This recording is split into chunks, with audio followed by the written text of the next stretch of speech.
swerve the tip of my tongue around perfection. Careful not to be too greedy. I want to swallow no more experience that will leave my throat hoarse, leaving the ability to scream for help when shit becomes too deep for me. I seen visions that my eyes weren't prepared for, but still crave to bite on. Curiosity always got the best of me. When I lick my lips, the feeling arrives. My knees and thighs become numb, signifying a change about to come.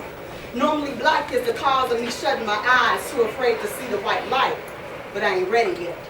Breasts swollen, nipples hardened, sweat beads roll down, a slight dip in my back. I ain't ready to feel it yet.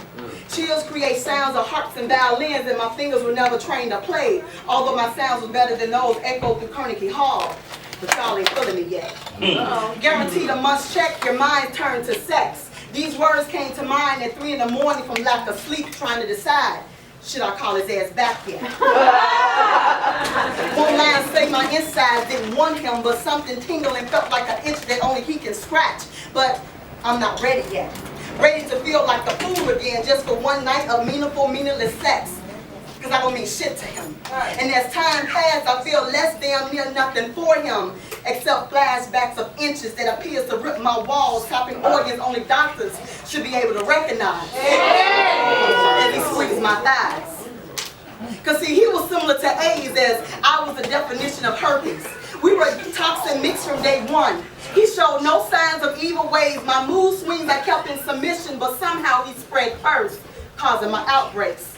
Neither of us was open about our mental disease, hoping our symptoms would go unnoticed. Although we had those deep conversations, we never went far enough to bring up the past of how we dealt with situations. Just went down the path of don't ask, won't tell, look normal to tell, I'll love you. The night I saw him losing attraction for me via lies and deceit is the same night that I knew that this shitty person was about to start shitting on me. Sadly, I made the decision that if I played the toilet for a while, he'll come around to his senses. Unfortunately, instead, we started pissing on each other with no safe words. Just the first words that came back harder than blood tests coming back harder than our true personality. Breaking down the foundation of what it was to be our home. Maybe he wasn't the tip of the iceberg after all. Maybe it was me.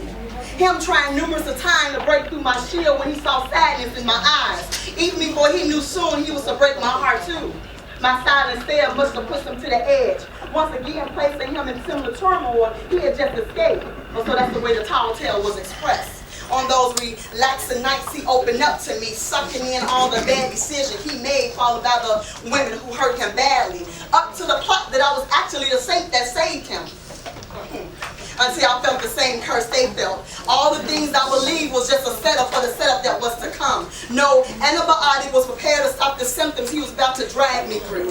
The itching and the burning I felt on the night he decided to diss me was first hidden behind the words, you know I love you.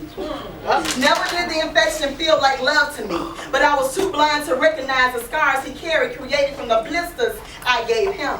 Too busy pointing the finger about who gave what, when, and how to stop and fight for what we first thought we wanted, love and peace. But love doesn't heal all wounds. Love can't make the disease seem invisible. Sometimes love is not the antidote to dysfunctional relationships. Sometimes the answer is just walking away time and space, ensuring not to infect the next. Somehow we thought the first kiss was the best kiss, make believing that a kiss trumps it all, leading us to believe that somehow love trumps all. We both realized us gaining the courage to call it quits was the strength needed as a cure to our dramatic, unloved affair, because strength trumps all. Having the strength to look love in the eyes, agreeing that this is the final straw. Your words somehow lessened the blows of them telling you first, when you both knew that the relationship had finally taken its course. When the prescription needed to fight this deadly thing was more simple than we calculated. No doctor or psychologist could have made this most simpler. Dear tainted souls, try loving one another without actually being with one another. And that's when your true peace arrives. Oh, yeah.